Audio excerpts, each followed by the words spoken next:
चलो अब एक तो हिंदी में उनको दिक्कत थी।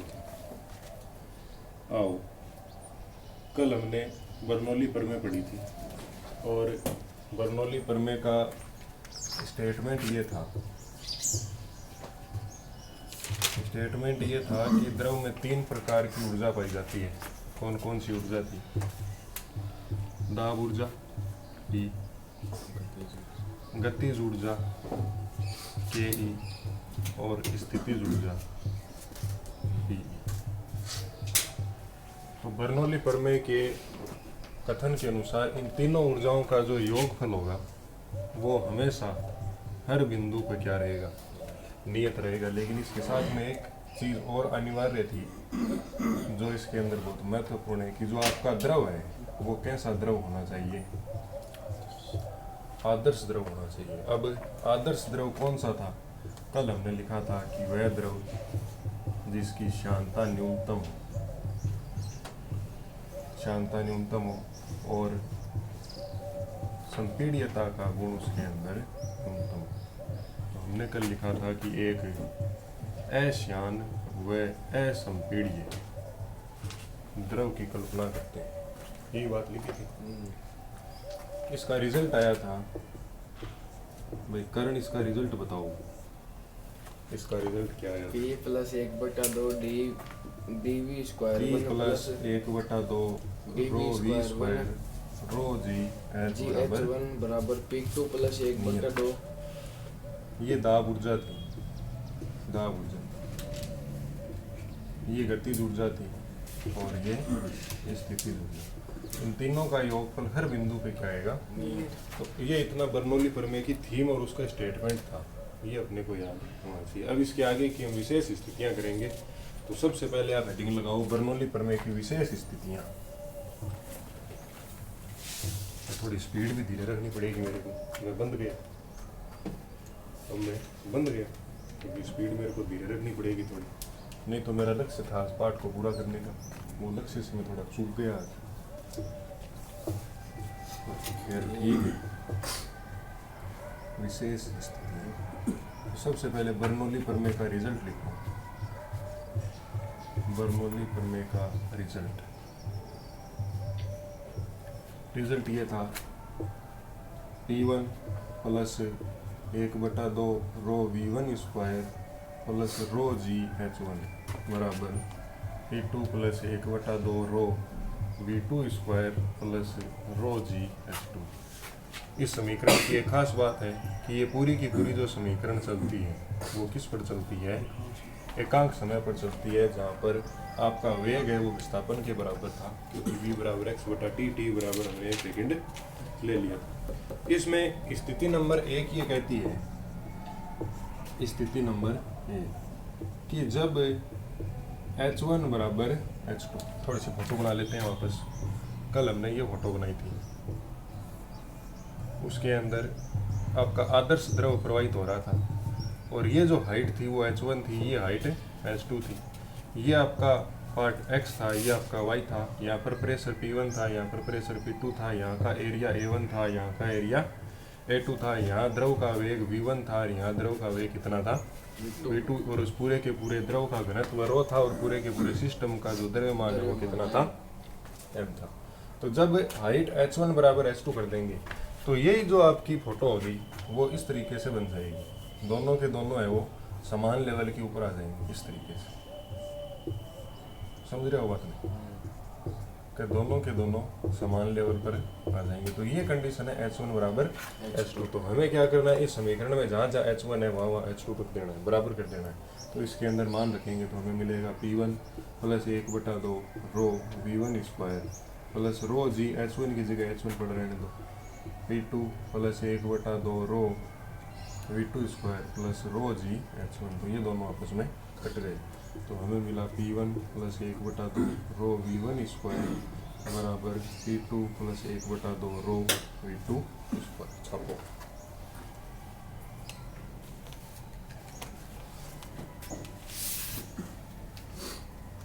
अब इस विशेष परिस्थिति का रिजल्ट क्या निकला वो हम रिजल्ट लिख लेते हैं। रिजल्ट तो ये निकलेगा, परिणाम क्या निकला कि जब दोनों की ऊंचाई बराबर होगी तो इस द्रव के अंदर केवल और केवल दो प्रकार की ऊर्जाएं पाई जाएगी। स्थितिज ऊर्जा उसके अंदर अनुपस्थित होगी। जब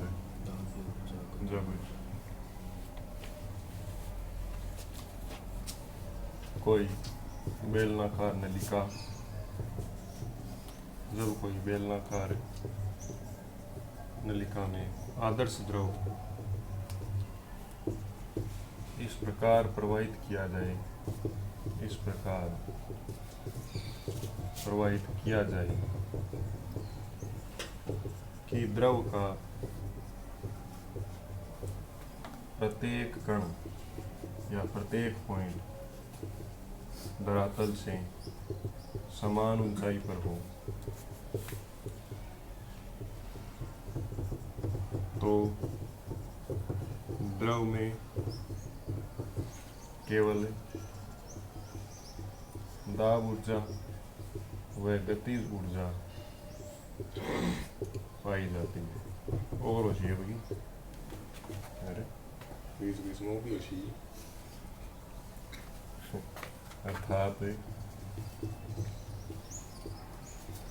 P+1/2 ρv² बराबर बर्नौली प्रमेय के अंदर हम लिख रहे थे तीनों ऊर्जाओं का योगफल नियत होता था, और यहाँ पे जब ऊंचाई बराबर थी तो केवल और केवल दो ऊर्जाओं का योगफल नियत रहता। अब विशेष परिस्थिति 2 पढ़ेंगे। अब विशेष परिस्थिति 2।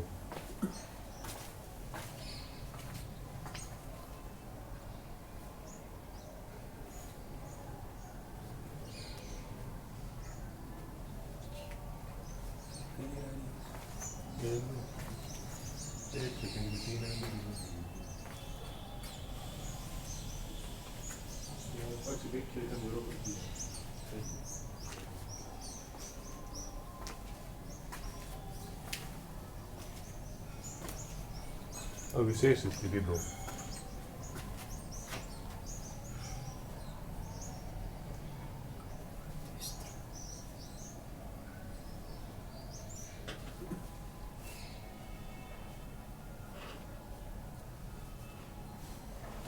विशेष स्थिति 2 में पढ़ना है शीर्षों के रूप में बर्नौली प्रमेय। शीर्षों के रूप में बर्नौली प्रमेय। अभी हम जो दाब, गतिज ऊर्जा, स्थितिज ऊर्जा का अध्ययन कर रहे थे, ये इस पूरे के पूरे तंत्र के लिए थी। अब हम केवल इसके जो टर्मिनल पॉइंट x और y है, सिरे हैं, उनके रूप में बर्नौली प्रमेय का अध्ययन करेंगे कि बिंदु x और y पर आखिरकार कितनी कितनी ऊर्जा रहती है। तो 2 नंबर स्थिति है शीर्षों के रूप में बर्नौली प्रमेय। बर्नौली प्रमेय बहुत इंपॉर्टेंट है, यह आपके द्वार्षिक में 4 नंबर के प्रश्न में आने की 99% संभावना है। तो हम लिखेंगे शीर्षों के रूप में बर्नौली प्रमेय।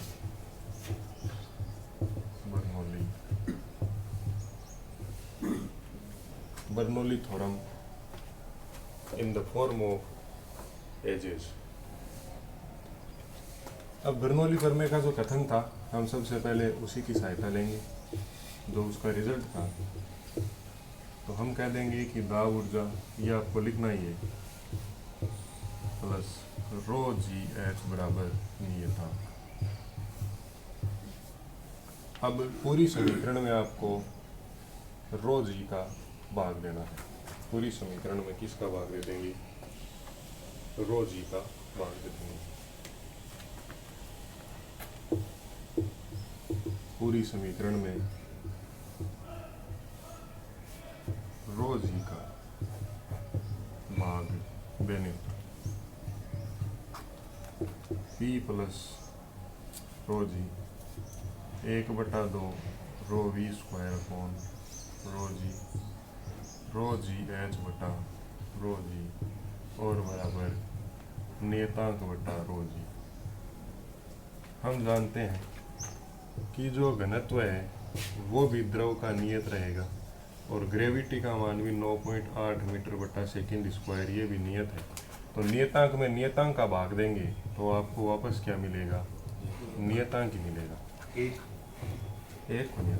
नियतांक आएगा कुछ ना कुछ। हाँ, नियतांक वही 1 हो 4 हो 5 हो, वो फिक्स संख्या हमें पता नहीं कितनी है, लेकिन आएगा नियतांक ही।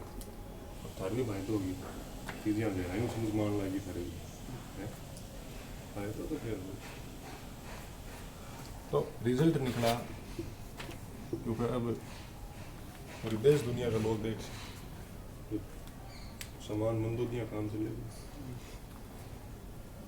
आए तो थारे रोज ही रो से रो कट गया, 1/2 v स्क्वायर बटा जी।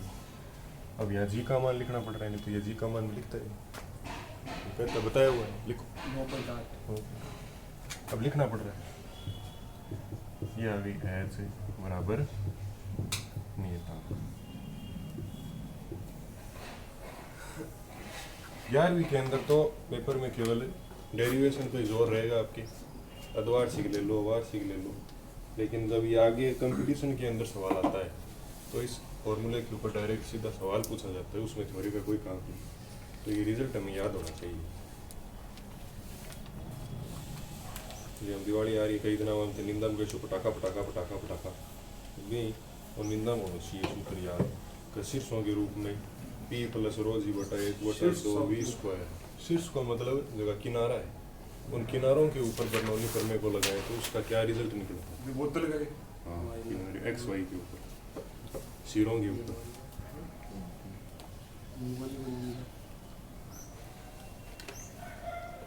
अब बर्नौली प्रमेय के अनुप्रयोग पढ़ेंगे। हिंदी बोलनी अनिवार्य है, हिंदी बोलनी अनिवार्य। अब बर्नौली प्रमेय के अनुप्रयोग पढ़ेंगे।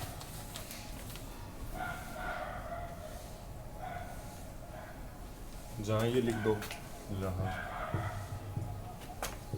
p प्लस रो जी बराबर दाब शीर्ष 1/2 v स्क्वायर बटा जी गुरुत्वीय शीर्ष, गुरुत्वीय या वेग शीर्ष h बराबर ऊंचाई शीर्ष। अब बर्नौली प्रमेय के अनुप्रयोग, उन अनुप्रयोगों में हम पढ़ेंगे वायुयान कैसे उड़ता है, मैग्नस प्रभाव क्या होता है, और हार्ट अटैक कैसे आता है नंबर कम आने पर।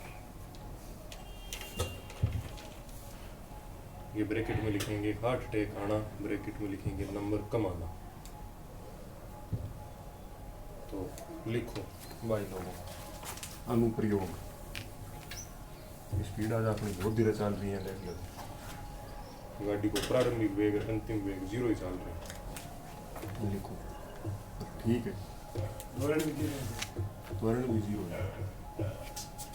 आज स्पीड चल रही है, ठीक है, एकदम नॉर्मल। एक नंबर हेडिंग लगाओ, वायुयान का उड़ना।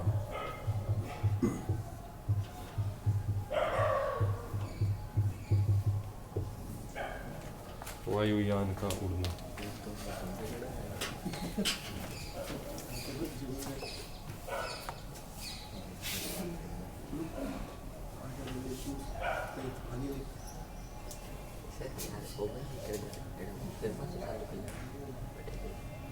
तो गेम को नहीं आओ भी चलाना पड़ेगा, बन अभी अमन कर सी नहीं तो बड़ी मुश्किल है, और चालू कर सी बने तो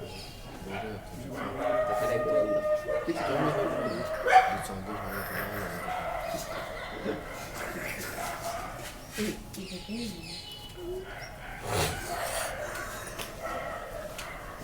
चल सर इसको बंद कर लिया करो यार, बंद करके वापस चालू हो जाएगा, अभी तो चालू है पढ़ाना। यार बंद का ऑप्शन है वो, पूरी रुक गई है वीडियो, पूरी रुक गई। अभी प्रकृति का मजा है, कुत्ता भौंकना, पक्षियों का उड़ना, ये भविष्य के अंदर हम चिड़ी कागलों को फोन में देख पाएंगे, तो इसका भी आनंद लेना चाहिए। चलो वायुयान का उड़ना। देखो इसमें ध्यान रखना है कि वायुयान के जो पंख होते हैं उनको कहते हैं एरोफाइल। क्या कहते हैं? वायुयान के पंखों को क्या बोला जाता है? एरोफाइल। ऐसा उन पंखों के अंदर क्या होता है कि जब आपकी एरोप्लेन है हवाई पट्टी के ऊपर दौड़ती है तो वो प्लेन उसको ऊपर उड़ाने के अंदर सहायता प्रदान करते हैं, तो वो हमें पढ़नी है और उसके बारे में हमें बताती है। एक तो आपकी बर्नौली प्रमेय का इतना रोल नहीं है जितना आपकी कौन सी समीकरण का है, सांतत्य समीकरण का है। सांतत्य समीकरण का जो रिजल्ट था वो आपका क्या था, ए बी बराबर नियतांक। ये बहुत बड़ा आदमी है बर्नौली प्रमेय, इसका रिजल्ट भी बहुत बड़ा है, प्रमेय भी बहुत बड़ी है, लेकिन इस क्षेत्र में इतने बड़े वायुयान को उड़ाने में इस इतने बड़े प्रमेय का कोई रोल नहीं है जितना रोल किसका है, इतने छोटे से समीकरण का। दो शब्दों में ए बी बराबर नियतांक। तो अगर आपको ये समझ में आ गया तो बर्नौली प्रमेय चाहे ना आई हो तो आप वायुयान को उड़ा दोगे हवा में। देखो कैसे ये एरोफाइल होता है इस तरीके का, ऐसा। तो प्लेन में तो बैठड़ा बन मार लेती है, बैठड़ा होता था नहीं को पंख ध्यान पड़ता, खैर मन तो ध्यान है। तो हमें ये ध्यान रखना प्लेन का जो पंख है जिसे हम एरोफाइल कहते हैं उसका आकार कैसा होता है, देखना। अब प्लेन हवाई पट्टी के ऊपर दौड़ रहा है, दौड़ेगा तो यहाँ से क्या होगी, हवाएं आएगी, यहाँ से क्या आएगी, हवाएं आएगी, और हवाएं भी इतनी तेज कि वो जैसे इस पॉइंट के ऊपर टकराएगी, हम इन दो पॉइंटों को नाम दे देते हैं, ये ए बिंदु और ये कौन सा बिंदु, बी बिंदु। तो जैसे ही ये इस ए बिंदु से टकराएगी ये दो भागों में बट जाएगी, एक हवा इसके ऊपर से जाएगी, दूसरी हवा इसको नीचे से पार करेगी। अब हमें यह देखना है कि हवाएं यहाँ से एक समान समय पर दो भागों में बटी, तो उनका दायित्व ये है कि जब वो बिंदु बी पर पहुंचे तो भी वो एक समान समय के अंदर ही पहुंचे। ऐसा नहीं हो कि ऊपर वाली हवा पहले पहुंच रही है, नीचे वाली बाद में पहुंच रही है। तो हमें यह देखना है कि दोनों हवाएं जब समान समय में बिंदु ए से दो भागों के अंदर बटी थी तो बी बिंदु पर भी वो दोनों बराबर भागों के अंदर पहुंचे। तो इसमें क्या बड़ी बात है, दोनों पहुंच जाएगी। अब देखो बड़ी बात यह है कि हम ये देखते हैं कि नीचे वाली जो भुजा है वो आपको एकदम फ्लैट दिख रही है, सीधी, लेकिन ऊपर वाली कर्व रूप में है। अगर मैं इसका बड़ा रूप समझूं तो आप ये देख लो कि अगर ये भुजा 3 है, ये भुजा 4 है, तो आप सभी कह दोगे ये भुजा कितनी होगी, 5। तो ये भुजा जो स्ट्रेट भुजा है, मान लो यहाँ पर एक व्यक्ति खड़ा है और उसको इस बिंदु बी पर जाना है, तो उसके पास में दो रास्ते हैं, या तो वो 5 दूरी तय करके जाएगा सीधा, या वो यहाँ से 3 जाएगा फिर 4 यहाँ से जाएगा। समझ में आ रही है? तो अगर वो ए से सीधा जाए तो उसे कम दूरी तय करनी पड़ेगी, हालांकि अगर वो ए से इस रूट से जाएगा तो बी पे पहुंच जाएगा, लेकिन उसको टोटल दूरी कितनी करनी पड़ेगी, 7। वही कहानी है। अगर ये ए से बी की तरफ नीचे से धारा जाएगी या हवा जाएगी तो उसको जो दूरी है वो कम तय करनी पड़ेगी। दूरी क्या हो गई इसकी कम। जो सीधी दूरी होती है उसके अंदर दूरी कम तय करनी पड़ती है। जैसे इस फोटो के अंदर आपको दिख रहा है, अगर मैं इसी को बेंड कर दूं तो ये फोटो बन गई वापस। और अगर ये इसके ऊपर से धारा जाएगी तो उसको क्या करनी पड़ेगी, ज़्यादा दूरी तय करनी पड़ेगी, जैसा इसके अंदर 7 करना पड़ रहा है। तो हम कह देंगे इसके अंदर जो दूरी है वो क्या होगी, ज़्यादा। अब हमने इसके ऊपर एक पाबंदी लगा दी कि जब ये समान समय के अंदर यहाँ से दो भागों में पहुंची तो समान समय के अंदर ही वहां पर पहुंचनी चाहिए। अब हमने कह दिया कि भाई तेरे पास भी 10 मिनट है और तेरे पास भी कितनी मिनट है, 10। तो इसको तो दूरी कम तय करनी है, तो ये कम स्पीड के अंदर भी वहां पे पहुंच जाएगी। लेकिन इस ऊपर वाली हवा को दूरी क्या करनी है, ज्यादा तय करनी है और समान समय में पहुंचना है, 10-10 मिनट में पहुंचना है। तो ये क्या कहेगी कि मेरे को इसके बराबर टाइम के अंदर पहुंचना है, तो मेरे को अपनी स्पीड इस हवा से क्या रखनी पड़ेगी, ज्यादा रखनी पड़ेगी। ऊपर वाले की स्पीड ज्यादा होगी तभी तो इसके बराबर पहुंच पाएगी, नहीं तो कैसे पहुंचेगी। तो हम कह देंगे कि ऊपर दूरी ज्यादा तो ऊपर वेग का मान भी क्या हो गया, ज्यादा, और नीचे वेग का मान क्या हो गया, कम हो गया। अब ऊपर वेग का मान ज्यादा हुआ है, ऊपर वेग का मान ज्यादा हुआ, तो सांतत्य समीकरण से जो वेग था वो तो व्युत्क्रमानुपाती था किसके, एरिया के। तो ये ए नीचे चला गया तो एरिया की व्युत्क्रमानुपाती। अगर वेग ज्यादा है तो ऊपर का जो एरिया है वो क्या होगा, कम, और नीचे का वेग कम है तो नीचे का जो एरिया होगा वो क्या होगा, ज्यादा। तो सर इसमें ऊपर उड़ने की बात कहाँ से आई, अब उसमें उड़ने की बात आएगी। देखो नीचे दूरी कम, वेग कम तो एरिया ज्यादा, ऊपर दूरी ज्यादा तो वेग ज्यादा रखने पड़ेगा, तो एरिया क्या हो गया, कम। अब देखो क्या होगा कि एरिया से हम रिलेट करेंगे प्रेशर को, किसको, प्रेशर का मतलब दाब, दाब का मतलब P बराबर F/T। हवा ऊपर भी वही है नीचे भी वही है, तो बल दोनों के अंदर समान लगेगा। लेकिन फर्क आएगा तो किसके अंदर आएगा, दाब के अंदर आएगा। अब नीचे का देखो एरिया ज्यादा है, नीचे का एरिया ज्यादा है तो नीचे का जो दाब होगा वो कम हो जाएगा, क्योंकि दाब और एरिया व्युत्क्रमानुपाती है। नीचे का एरिया ज्यादा तो प्रेशर कम और ऊपर का एरिया कम है तो ऊपर का जो प्रेशर है वो क्या रहेगा, ज्यादा रहेगा। अब कोई भी वस्तु जब गति करती है तो उसका नियम है कि वो कम दाब से, लो दाब से हाई दाब की तरफ गति करेगी, कम दाब से उच्च दाब की तरफ गति करेगी। तो जब ये पूरी की पूरी घटना हुई, ये घटना इन हवाओं ने की कि नीचे इन्होंने दाब कैसा उत्पन्न कर दिया, निम्न दाब उत्पन्न कर दिया। नीचे कौन सा दाब हो गया, निम्न दाब, और ऊपर कौन सा दाब हो गया, उच्च दाब। और कोई भी वस्तु अगर इन दाबांतर के प्रेशर डिफरेंस के संपर्क में आ गई तो वो क्या होगी, निम्न दाब से उच्च दाब की तरफ गति करना चालू कर देगी। तो इन हवाओं के अंदर इतना बल था, हवाओं में तो वैसे ही बल होता है, ये जिंदगियां बदल देती है, तो खैर प्लेन है।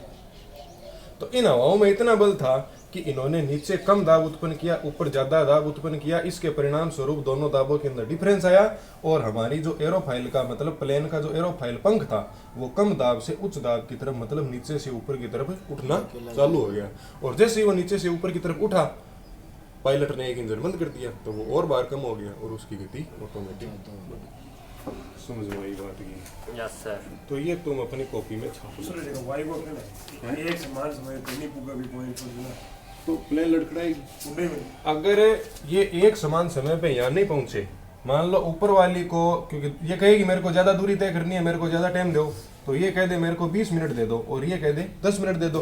तो हम ये कल्पना करें कि अगर ये हवा 10 मिनट में पहुंच गई और ये हवा 20 मिनट लगा रही है तो पंख के अंदर बैलेंस नहीं रहेगा, वो ऐसे लड़खड़ाएगा और लड़खड़ाएगा तो फिर प्लेन क्रैश होने की संभावना बढ़ जाएगी। ये बहुत बढ़िया प्रश्न था। इसीलिए जब प्लेन के अंदर उड़ान भरी जाती है तो पहले यह देखा जाता है कि वातावरण के अंदर कहीं पर एटमॉस्फेयर में तूफान तो नहीं है, क्योंकि तूफान के अंदर हमने कल पढ़ा था कि क्रांतिक वेग से ज्यादा वेग हो जाता है और उसमें लहरें उत्पन्न होती है पानी के अंदर, तो और वही लहरें उत्पन्न होती है हवा के अंदर, तो उसे कह देते हैं तूफान।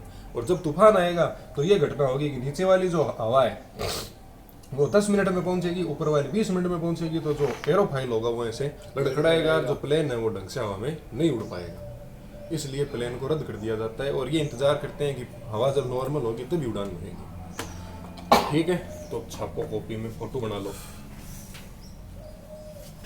बढ़िया समझ में जाती हूँ वीडियो पास देखिए तो खरे आज वो सोमवार में सेट है देखा जाओ सर।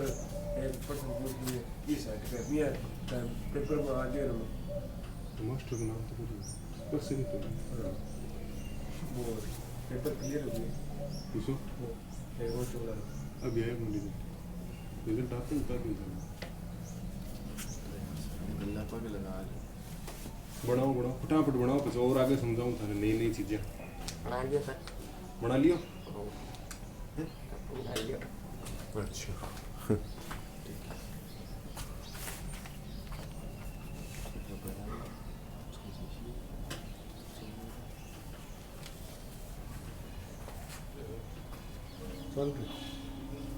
साल उस टाइम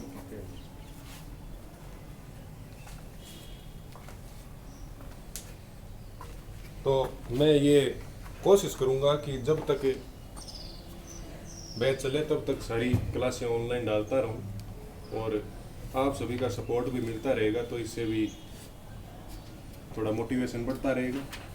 तो मैं आपसे ये आशा करूंगा कि गांव देहात के जिस भी विद्यार्थी के मन में पढ़ने की इच्छा हो उस तक ये वीडियो आप जरूर पहुंचाएं। मियाँ थी सपोर्ट कर शो तो मन ध्यान है बढ़िया कर शो ही। तो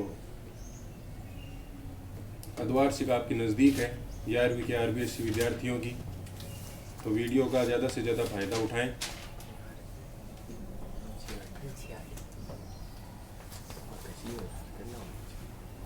शनिवार को आपका डाउट सेशन रखा जाएगा, तो शुक्रवार तक आपकी जो भी क्वेरी है वो आप कमेंट बॉक्स के अंदर डाल सकते हैं। कोई भी पर्सन हो फिजिक्स से रिलेटेड 11वीं 12वीं का, फर्स्ट ईयर का, कॉलेज तक का। तो समय समय पर मैं आपको YouTube चैनल पर जो है पोल भी प्रोवाइड कराता हूँ कि आपको कौन सा टॉपिक पढ़ना है, तो उसके अंदर भी आप बढ़ चढ़ कर हिस्सा ले सकते हैं, उसमें आपका ही बेनिफिट होने वाला है। करना नहीं पे वो फोटो जो पहले ना बने हुए हैं मेन फोटो बीबी का नीचे लिख देना होगा बनोली का तोड़ ये रहा बनोली का तोड़ 20 साल के। तो चलो इसकी भाषा में लिखते हैं। सबसे पहले मैं आपको समझा देता हूँ कि इसमें आपको लिखना कैसे है। थ्योरी से ज़्यादा ये निर्भर करता है कि आपके दिमाग में इसकी थीम कितनी सेट है। अब मेरे दिमाग में कोई थ्योरी थोड़ी सेट थी, मेरे दिमाग में केवल ये सेट था कि ऊपर दूरी ज़्यादा तय करनी है, नीचे दूरी कम तय करनी है, बस इतनी चीज़ याद रखता हूँ। आप भी इतनी चीज़ याद रखो, ऊपर दूरी ज़्यादा तो वेग ज़्यादा। क्यों? क्योंकि बराबर टाइम में पहुँचना है। वेग ज़्यादा तो एरिया कम तो प्रेशर ज़्यादा, बात खत्म। और प्लेन आपकी हवा के अंदर।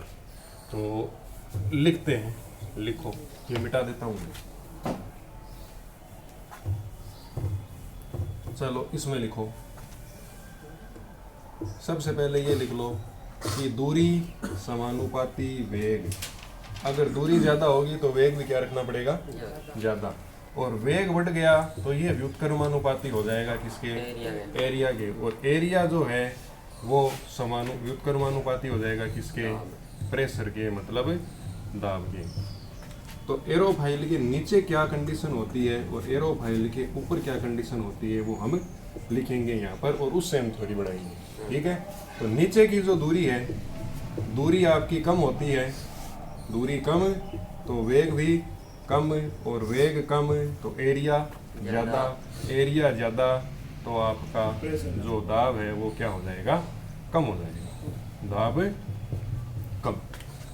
ऊपर के लिए इसका विपरीत है कि ऊपर की दूरी ज़्यादा, वेग भी ज़्यादा रखना पड़ेगा, एरिया कम हो जाएगा और प्रेशर क्या हो जाएगा? ज़्यादा। तो यहाँ से रिजल्ट क्या निकलता है कि वस्तु की जो गति होगी, वस्तु की जो गति होगी, वस्तु की जो गति होगी वो निम्न दाब से उच्च दाब की तरफ होगी, निम्न दाब से उच्च दाब की तरफ,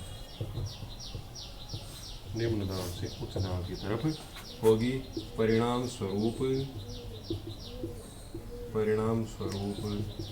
एरोप्लेन ऊपर की तरफ उड़ेगा। यही कारण होता है कि उस प्लेन को ये स्थिति उत्पन्न करने के लिए हाईवे के ऊपर दौड़ाया जाता है।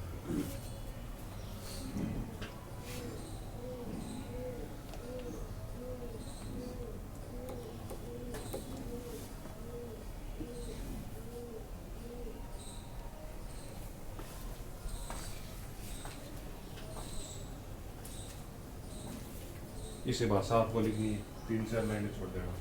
ठीक है? भाषा भी हम पूरी बोल दी वीडियो में लिख ली के कौन लाइन की स्टैंड के समझ में तो आ रही है। वो तो आज बनाया हुआ तो धीरे धीरे सेट होती भाई। ऊपर नाम आ रही है, बस बीच के अंदर ये लिखा हुआ आ रहा है, एक कुछ नहीं सेट अंदर वाली बोर्ड पकड़ेंगे कुछ बोर्ड भी दूंगा। चलो अब 2 नंबर रेडिंग लिखो। हार्ट अटैक, हार्ट अटैक, हृदय गति का रुकना, हृदय गति का रुकना।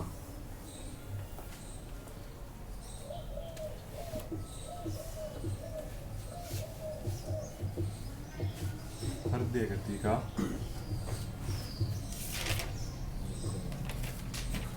हार्ट अटैक के बारे में बायोलॉजी का जो डॉक्टर है वो अलग बात कहेगा। फिजिक्स का अगर आप क्लासिकल मैकेनिक्स पढ़ोगे तो क्लासिकल फिजिक्स अलग बात कहेगी। अगर हम इलेक्ट्रोमैग्नेटिक पढ़ते हैं तो उसके अंदर इसका अलग कारण होता है। ठीक है? और जो दिशा एस्ट्रोलॉजर है वो इसके हार्ट अटैक का अलग कारण बताते हैं। उत्तर दक्षिण दिशा के अंदर मुंह सिर करके नहीं सोना चाहिए, उसके अंदर यमराज का घर है, फलाना है, बिगड़ा है। ठीक है? लेकिन उसी के अंदर हम पढ़ते हैं कि पृथ्वी का जो चुंबकीय क्षेत्र है वो भी साउथ से नॉर्थ की तरफ चलता है। हमारे शरीर के अंदर जो आयरन उपस्थित है उसके ऊपर इफेक्ट डालता है, तो वो हम चुंबकीय के अंदर पढ़ते हैं, मैग्नेटिज्म के अंदर। अब हमें हार्ट अटैक को पढ़ना है किसकी सहायता से? इन वेग, दूरी, एरिया, प्रेशर के हिसाब से कि इसके अंदर क्या होता है। ठीक है? तो इसके अंदर हम समझते हैं। देखो नियम ये रहेगा कि दूरी, वेग, एरिया और प्रेशर, देखो इसमें क्या होगा कि एक तो मैं बनाता हूँ नॉर्मल आदमी की हाथ की नस जो हार्ट की तरफ जाती है, धमनी सिरा की बात कर रहा हूँ, और एक जिसके अंदर नस के अंदर ब्लॉकेज है, जिसके अंदर क्या है, कोलेस्ट्रॉल है। भाई कुछ का मूड़ी ज़्यादा खा ली होगी तो वो कोलेस्ट्रॉल जमा हो गया। कोलेस्ट्रॉल ऐसे जमा नहीं होता, वो अधिकतम तेलीय या वसायुक्त पदार्थ खाने के ऊपर जमा होता है, जिनका पाचन हमारे शरीर की लीवर के द्वारा संपन्न नहीं किया जा सकता। फिर वो ब्लड के अंदर मिल के हार्ट तक जाना चालू कर देता है। अब हार्ट के अंदर जो नसें होती हैं उनका आकार बाल के आकार जितना होता है, और वो कचरा उसके अंदर घुस नहीं पाता, तो वो बार बार नसों को क्या कर देता है, ब्लॉक कर देता है। फिर ईसीजी कराई जाती है, दबाव बनाता है, ईसीजी कराते हैं, 4 नसें जाती है हार्ट की तरफ, डॉक्टर कह देता है 3 नसें ब्लॉक है, हार्ट की बाईपास सर्जरी। तो उन नसों को क्या करते हैं, निकाल देते हैं, और हमारे पैर के अंदर जो एक्स्ट्रा नसें पाई जाती है उनको वहाँ पे चेंज कर देते हैं। या अगर कोलेस्ट्रॉल कम है तो वहाँ छल्ला डालते हैं, छल्ला एक प्रकार की पिन है जिसको नस के अंदर डालते हैं, वो ओपन हो जाती है और वो कचरा निकल जाता है। तो अब ये बनता कैसे है वो हमें देखना है, और अगर इसका इलाज न कराया जाए तो हृदय की गति कैसे रुक जाती है वो हम पढ़ेंगे बर्नौली और सातत्य प्रमेय की सहायता से। देखो भाई लोगों क्या होता है, ये है नॉर्मल व्यक्ति की नस, जूम की हुई है, बड़ी है, और ये भी है कोलेस्ट्रॉल वाले व्यक्ति की नस। देखो इसके अंदर ब्लड जा रहा है एकदम आराम से जा रहा है, कोई दिक्कत ही नहीं है। ये आपका क्या है, आराम तरीके से जा रहा है। इसका जो एरिया है वो आपका कितना मान लेते हैं, A1, और जो ब्लड का वेग है उसे मान लेते हैं कितना, P1। अब यही ब्लड इसी नॉर्मल आदमी ने थोड़े समय बाद के अंदर कुछ खाने पीने के ऊपर ध्यान नहीं दिया तो इसके शरीर में कोलेस्ट्रॉल जमा हो गया, और कोलेस्ट्रॉल इस तरीके से जमा हुआ कि इस नस का इतना जो एरिया था उसको इसने कवर कर लिया। मतलब अपनी नाड़ियों के अंदर नहीं देखते, सवाल जम जाती है तो वो नाड़ियों का एरिया कम कर देते हैं। या तुम पाइप मान लो, जो हम पानी डालते हैं, अगर उस पाइप को साफ नहीं किया जाता है तो थोड़े समय बाद उसके अंदर कुछ क्षेत्र उसका अवरुद्ध हो जाता है, जिसके अंदर कचरा जमा हो जाता है। अब इसका एरिया कितना था, A1 था। अब इतने एरिया के अंदर तो ब्लड जाएगा ही नहीं, इस एरिया के अंदर तो ब्लड घूमेगा ही नहीं। ब्लड के लिए कितना एरिया बच गया, इतना एरिया बच गया। तो एरिया कम हुआ कि ज्यादा हुआ, कम। भाई एरिया ये A2 है तो हम कह देंगे कि जो A1 था वो बड़ा हो गया, जिसे ये दोनों की दोनों जो नसें हैं वो किसकी तरफ जा रही है, हार्ट। और हार्ट की विशेषता है कि 1 मिनट में कितनी बार धड़केगा, 72 बार। तो जितना टाइम ये ब्लड वहां पे पहुंचने में लेगा और उस टाइम के अंदर हार्ट धड़केगा 72 बार, तो वो हार्ट इस ब्लड को भी कहेगा कि तू मेरे पास उतने टाइम में या कि मैं कितनी बार धड़क सकूं, 72 बार धड़क सकूं। ये कहेगा कि इस आदमी के तो ब्लड एकदम नॉर्मल वेग से आ रहा है तो वो तो कम टाइम के अंदर भी पहुंच जाएगा, लेकिन इस आदमी के शरीर के अंदर इस कोलेस्ट्रॉल की परतें जमा होने के कारण इसका एरिया कम हो गया, तो इसको वेग क्या करना पड़ेगा। सांतत्य समीकरण हमें कहती भी यही है, सांतत्य समीकरण ये कहती है कि जो AV है वो किसके बराबर है, नियतांक के बराबर है, मतलब A व्युत्क्रमानुपाती वेग है। अगर एरिया का मान कम हो गया तो आपको समान समय के अंदर पहुंचना है तो आपको वेग क्या करना पड़ेगा, बढ़ाना पड़ेगा। तो हम क्या कह देंगे कि वेग जो V2 होगा वो ज्यादा हो जाएगा किसकी तुलना में, V1 की तुलना में। भाई हार्ट ने कह दिया कि मेरे पास तो कैसे भी करके 1 मिनट में पहुंचो, तो क्यों, क्योंकि मैं 72 बार धड़क सकूं। अब ये हार्ट ये तो कहेगा मैं तो आराम से पहुंच जाऊंगा, क्यों, क्योंकि मेरे तो इस एरिया ज्यादा है और वेग भी मेरा नॉर्मल चल रहा है, कोई दिक्कत नहीं है। लेकिन ये हार्ट कहेगा कि मेरा तो एरिया कम हो गया। अब एरिया कम हो गया तो ब्लड जितना इसके अंदर आ रहा था उसमें से कम मेरे अंदर एक बार में प्रवाहित होगा, तो मेरे को मेरी स्पीड बढ़ानी पड़ेगी, और जैसे ही स्पीड बढ़ेगी तो हम इन दोनों के अंदर क्या समझ सकते हैं रिलेशन, कि हमने पढ़ा था कि P बराबर क्या होता है F/A। तो इसका एरिया क्या है, ज्यादा है, तो इसका जो प्रेशर है वो क्या हो जाएगा, कम। मतलब P1 हो गया कम और P1 हो गया कम और P2 हो गया ज्यादा। मतलब अब तुम इन दोनों नसों को आपस में जोड़ दिया। अब ये यहाँ पर पड़ा है हार्ट, यहाँ क्या है, और ब्लॉकेज उस नस में आई है जिसके अंदर क्या था, जो डायरेक्ट किससे जुड़ी हुई थी, हार्ट से। अब भाई लोगों यहाँ का जो प्रेशर है, यहाँ का जो प्रेशर है P1 वो क्या है, P1 क्या है, कम, और ये क्या है, ज्यादा। तो वस्तु कहाँ से कहाँ गति करेगी, कम प्रेशर से ज्यादा प्रेशर की तरफ गति करेगी। तो वस्तु क्या करेगी, 1 वाले भाग से किसकी तरफ धक्का लगाएगी, 2 वाले भाग की तरफ। तो पीछे से जो ब्लड आएगा उसका प्रेशर कम और आगे वाले का प्रेशर ज्यादा। ज्यादा। तो पीछे का जो ब्लड होगा वो आगे क्या लगाएगा, धक्का लगाएगा, और धक्का लगाएगा, दाब लगाएगा, प्रेशर लगाएगा, तो इस हार्ट को क्या आएगा, जोर आएगा, क्योंकि ये इतना ब्लड अचानक कहाँ से आ गया। तो जब इसको जोर आएगा, और अगर ये प्रक्रिया, अब देखो नस क्या होगी, अंदर का प्रेशर कम तो नस ऐसे चिपक जाएगी, और आगे वाली है वो ऐसे भूल जाएगी, पीछे वाली वापस चिपकेगी, आगे वाली भूल जाएगी। ये प्रक्रिया बार बार होती रहती है। तो लास्ट के अंदर जो ब्लड है वो पीछे से आना बंद और आगे जाना बंद, तो ये नस पूरी की पूरी खाली। इस घटना को क्या बोल देते हैं, हृदय गति का समझ में आई गई। बस सारों को सारों खेल क्या हुआ है, प्रेशर को। अगर प्रेशर कम हो गया तो ये नस ऐसे चिप जाएगी, और ज्यादा हो गया तो ये ऐसे पूरी की पूरी ओपन हो जाएगी। कम हुआ तो वापस चिपकी, ज्यादा हुआ तो वापस खाली। तो पीछे से जो ब्लड आएगा उसकी सप्लाई भी कम हो जाएगी, वो सोचेगा आगे ये क्या प्रोसेस चल रही है, और आगे हार्ट के पास में नियमित समय के अंदर ये ब्लड पहुंच नहीं पाएगा, तो उसकी धड़कन के ऊपर, बीट के ऊपर असर पड़ेगा, इसके ऊपर असर पड़ेगा, तो इसकी क्रियाविधि के ऊपर असर पड़ेगा। लास्ट के अंदर कह देते हैं हार्ट क्या हो गया, फेल हो गया। समझ में आई कहानी? तो ये मैं तुम्हें लिखा देता हूँ, चलो इसमें लिख लो भाषा। सर 1 सेकंड में फोन हार्ट तक पहुंच रहा, लेट हो जाए। हाँ, अब तो भाई यहाँ से लेट होगा तो इस ब्लड के अंदर ऑक्सीजन मिली हुई है और अलग अलग पदार्थ, रासायनिक पदार्थ मिले हुए हैं। हीमोग्लोबिन तो ब्लड के अंदर लाल के लिए होता है। तो अगर ये हार्ट इसको आगे पंप नहीं करेगा, अब इसमें से भी देखो क्या होता है कि जब ये ब्लड फेफड़ों से आता है, ब्लड का जो शुद्धिकरण है वो कहाँ पर होता है, हमारे फेफड़ों के अंदर होता है। फेफड़ों के अंदर जो फेफड़े के नीचे डायफ्राम है उसके अंदर ब्लड का फिल्ट्रेशन पाया जाता है। वहां से ये जो ब्लड निकलता है तो 2 प्रकार का निकलता है। एक तो आपका ब्लड निकलता है जिसके अंदर क्या मिली हुई है, O2, और एक क्या निकलता है, CO2। तो ये दोनों के दोनों जो ब्लड है वो कहाँ पे प्रवेश करते हैं, इन नसों के द्वारा हार्ट के अंदर।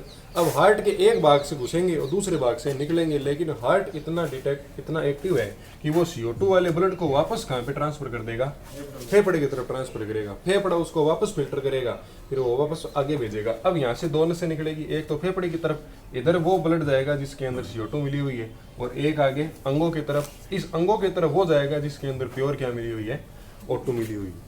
तो जब ये प्रोसेस लेट हो जाएगी तो यहाँ पे ब्लड पहुँचने में ज़्यादा टाइम लगेगा, और पूरे शरीर में CO2 की मात्रा धीरे धीरे क्या होती है, बढ़ने लगती है। आप ये देखना कि जिस व्यक्ति को हार्ट अटैक आता है उसकी सबसे पहले यही होती है, मेरे को गर्मी लग रही है, पसीने आ रहे हैं, तो उसका सिंबल यही है कि उसके शरीर के अंदर जो CO2 की मात्रा है वो धीरे धीरे क्या हो रही है, बढ़ रही है, जिसके परिणाम स्वरूप उसके शरीर का जो तापमान है वो भी क्या होता है, चेंज होने लगता है, और ये उसका पहला सिम्टम है। समझ में? तो ये तो मैं कॉपी के अंदर मैं बोल रहा हूँ, लिखो। जब हृदय से जुड़ी धमनियों के अंदर, जब हृदय से जुड़ी धमनियों के अंदर कोलेस्ट्रॉल जमा हो जाता है, जब हृदय से जुड़ी धमनियों के अंदर कोलेस्ट्रॉल जमा हो जाता है तो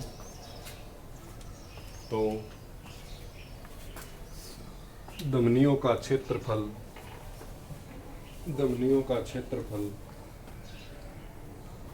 साधारण धमनी की तुलना में, तो धमनियों का क्षेत्रफल साधारण धमनी की तुलना में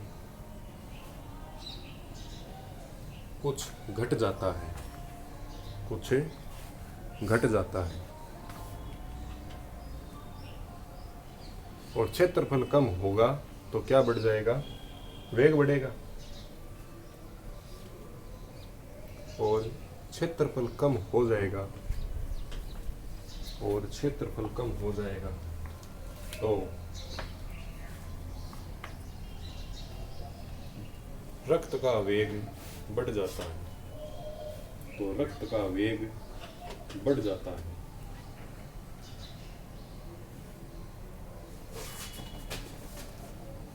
तथा इस क्षेत्रफल के कम होने से, तथा इस क्षेत्रफल के कम होने से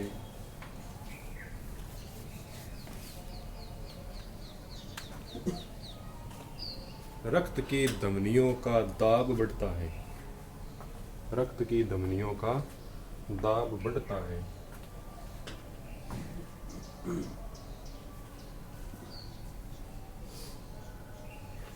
परिणाम स्वरूप धमनी दब जाती है, परिणाम स्वरूप धमनी दब जाती है।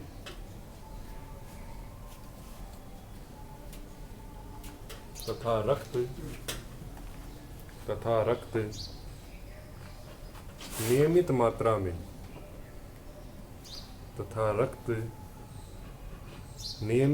में हृदय तक नहीं पहुंच पाता। नियमित मात्रा में हृदय तक नहीं पहुंच पाता।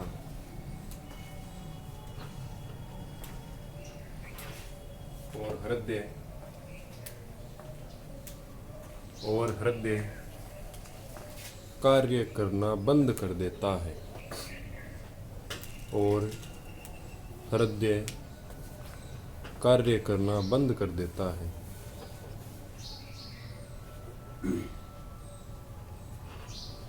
जो हार्ट अटैक की घटना कहलाती है।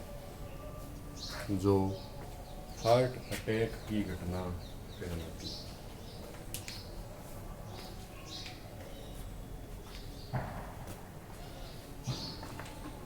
तो जैसे सीआईडी में बोलते हैं इस जुर्म की केवल एक सजा है, फांसी। तो वैसे ही इस हार्ट अटैक का लास्ट एक ही, अगर इलाज नहीं कराया जाए तो एक ही रिजल्ट निकलता है, वो है मौत। एक लास्ट उपयोग लिख लो, मैग्नस प्रभाव। मैग्नस प्रभाव पाइसन को वो है। पाइसन भी तो है। पाइसन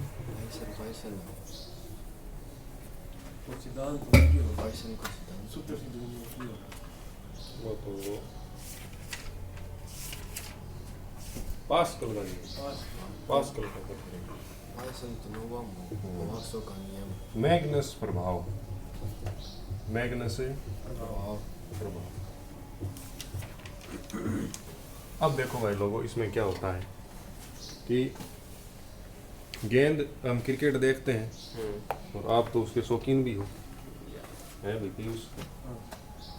तीनों ही हो, चारों ही हो, मन छोड़ के। तो इसमें क्या होता है कि कई बार हम गेंद को इस तरीके से घुमाकर फेंकते हैं कि बल्लेबाज को लगता है गेंद यहाँ आएगी, लेकिन वो आपकी कलाबाजी के कारण गेंद घूमकर दूसरी दिशा में जाती है और उसके डंडे गिर जाते हैं। तो उस प्रभाव को समझाने के लिए हम सातत्य समीकरण बर्नौली प्रमेय का उपयोग लेते हैं। तीन वही चीजें आएगी। कौन कौन सी चीजें आएगी? एक तो फैक्टर काम करेगा कौन सा? वेग। एक काम करेगा कौन सा? एरिया। और ये दोनों मिलाकर किसका निर्माण करेंगे? दाब। और दाब ये निर्धारित करेगा कि गति करने वाली वस्तु की दिशा कौन सी होगी। अब देखो होता क्या है कि जब किसी गेंद को फेंका जाता है, जैसे ये मान लो गेंद है, सबसे पहले मैं इसका तुम्हें छोटा सा एक उदाहरण बताऊं कि जब हाईवे के ऊपर गति करते हैं, हम हाईवे के ऊपर यात्रा करते हैं, तो हम ये पाते हैं कि जब कोई बड़े वाहन तेजी से स्पीड के अंदर जाते हैं तो उनके पीछे पीछे जो कचरा सड़क के ऊपर पड़ा है वो भी गतिशील होकर उनके पीछे ही उड़ने लगता है। ये हमने अनुभव किया है। तो वो भी किसका भाग होता है? आपका मैग्नस प्रभाव का। ऐसा क्यों है कि मान लो वातावरण एकदम शांत है और उसके अंदर तेज रफ्तार से गाड़ी आई और उस गाड़ी के संपर्क में आने वाले जितने भी हवा की परतें थी वो भी क्या हो गई? गतिशील हो गई। सबसे पहले कार थी, इस कार के संपर्क के अंदर जो हवा की परतें आई वो भी क्या हो गई? गतिशील। और इन परतों के संपर्क के अंदर जो भी पदार्थ आया वो आपका कागज हो, मिट्टी के कण हो, कुछ भी हो, तो वो भी क्या हो गए? गतिशील। और उनकी दिशा वो थी जो किसकी दिशा थी? आपकी कार की दिशा। वो उनके पीछे पीछे थोड़ी दूर तक गति करते हैं जितना इस कार की हवा का क्षेत्रफल है और फिर वो आगे निकल जाए। तो वही प्रभाव इस मैग्नस गति के अंदर है, इस गेंद की गति में। कैसे कि जब आप क्या करेंगे, इस गेंद को हवा के अंदर फेंकेंगे तो नॉर्मल जो कंडीशन थी उसके अंदर हवा आपकी क्या थी? स्थिर पड़ी हुई थी। लेकिन जब आपने इस गेंद को हवा के अंदर फेंका तो ये गतिशील हुई। आप ये मान लो एज ए कार, ये आपकी कार है, तो जब ये गतिशील होगी, यहाँ तक तो वायु के कण देखो एकदम नॉर्मल पड़े हैं, इसके पीछे तो।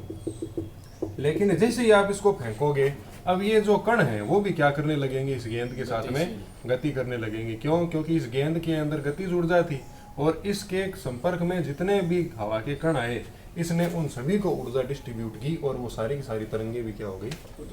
गति के अंदर आ गई। अब गति के अंदर आ गई तो उनका वेग का मान क्या हो गया? बढ़ेगा। अब ये गेंद साथ साथ में दो प्रकार की गति करती है। देखो, इस गेंद को एक तो आगे की तरफ भी बढ़ना है, आगे की तरफ बढ़ना है, साथ साथ अपनी धुरी के ऊपर ऐसे घूमना भी है, जिस प्रकार से अपनी पृथ्वी है। पृथ्वी दो प्रकार की मोशन करती है, एक तो सूर्य के चारों तरफ क्या करती है, ऐसे चक्कर भी लगाती है, और एक अपनी धुरी के ऊपर साथ साथ घूमती भी है। तो वो गति इस गेंद को करनी है, इस गेंद को आगे की तरफ तो बढ़ना ही है, साथ साथ में अपनी अक्ष के ऊपर घूमना भी है। तो आगे की तरफ बढ़ेगी तो क्या होगा, ये सभी की सभी परतों को गतिशील करेगी, और जब अपनी धुरी के ऊपर इस तरीके से घूमेगी तो इन हवाओं को भी आपस के अंदर क्या करेगी, घुमाएगी। और घुमाने के कारण इसका एरिया पहले केवल इतना का इतना था, इतना ही संपर्क में आ रहा था, लेकिन जब ये घूमी तो इसने जो अपना एरिया था उसका मान भी क्या कर लिया, बढ़ा लिया। बढ़ाने के अंदर परिणाम क्या निकला कि जो P था, P बराबर F/A, एरिया बढ़ा तो परिणाम स्वरूप दाब क्या हो गया, कम। और दाब कम होते ही एक तरफ का दाब कम तो दूसरी तरफ का दाब ज्यादा। और गति कब होगी कि वस्तु कम दाब से किसकी तरफ गति करेगी, उच्च दाब की तरफ। मान लो अगर यहाँ पे इस साइड के अंदर प्रेशर कम हुआ तो फाइनली जब ये गेंद नीचे की तरफ टच होके वापस उठेगी तो आपकी डायरेक्शन कौन सी मुड़ जाएगी, ये। और अगर इस साइड का दाब आपका कम हुआ तो जब ये गेंद धरती के ऊपर टकरा के वापस उठेगी तो इसकी डायरेक्शन किधर मुड़ जाएगी, इधर। तो बात ये है कि सबसे पहले आपने वेग दिया, वेग देते इसके अंदर दो प्रकार की गतियां आ गई, एक तो कौन सी दिशा के अंदर, सीधी रेखा के अंदर आ गई, और एक अपनी अक्ष के ऊपर गति आ गई। इस रेखा के कारण तो इतना एरिया पहले भी कवर कर रही थी, लेकिन जब ये घूमी तो इस अक्ष की गति ने इसके एरिया को क्या कर दिया, बढ़ा दिया। और एरिया बढ़ने का रिजल्ट ये निकला कि वहाँ का जो दाब था वो क्या हो गया, परिणाम स्वरूप कम हो गया। और जिस दिशा के अंदर दाब कम होगा इस गेंद की दिशा भी क्या होगी, उसी दिशा। इसे मैग्नस प्रभाव कहते हैं, समझ गया कि दोनों वाला भी क्या कर रहा है सर वो भी तो है, बॉल की एक साइड तो एकदम रफ और एक साइड बस साइन हो, ये कोई वही कारण है। क्षेत्रफल अपन कम ज्यादा समझते हैं, तो इसमें ये फोटो बनाओ तो बना लो, फिर लिखो, मैं बोल रहा हूँ। जब किसी गेंद को वायु में घूमते हुए फेंका जाता है, जब किसी गेंद को वायु में घूमते हुए फेंका जाता है तो गेंद के साथ की परतें भी गतिशील हो जाती है। गेंद के साथ की परतें भी गतिशील हो जाती है।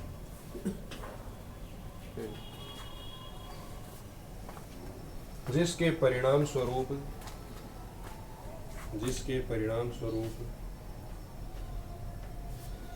गेंद दो प्रकार की गतियां प्रदर्शित करती है। गेंद दो प्रकार की गतियां प्रदर्शित करती है।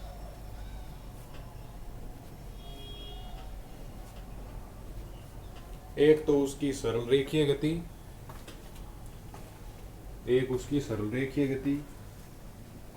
मैं दूसरी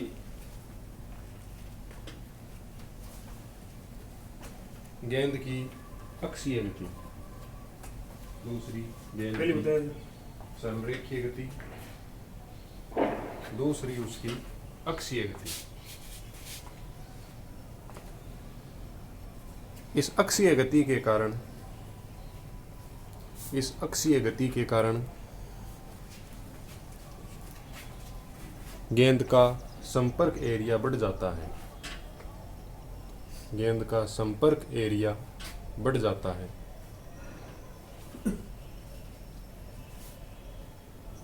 और एरिया बढ़ेगा तो क्या होगा, दाब कम घट जाएगा। और एरिया बढ़ने पर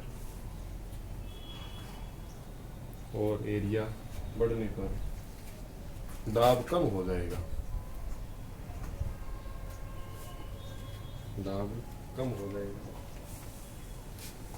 और दूसरी तरफ का दाब बढ़ जाएगा।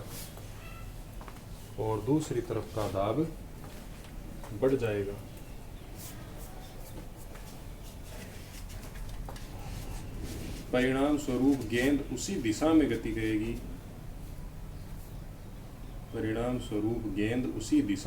करेगी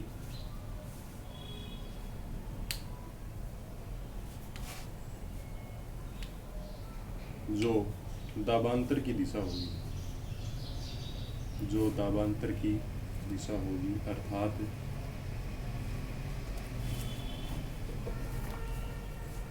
गेंद कम दाब से निम्न दाब की तरफ, कम दाब से उच्च दाब की तरफ, गेंद निम्न दाब से उच्च दाब की तरफ गति करेगी।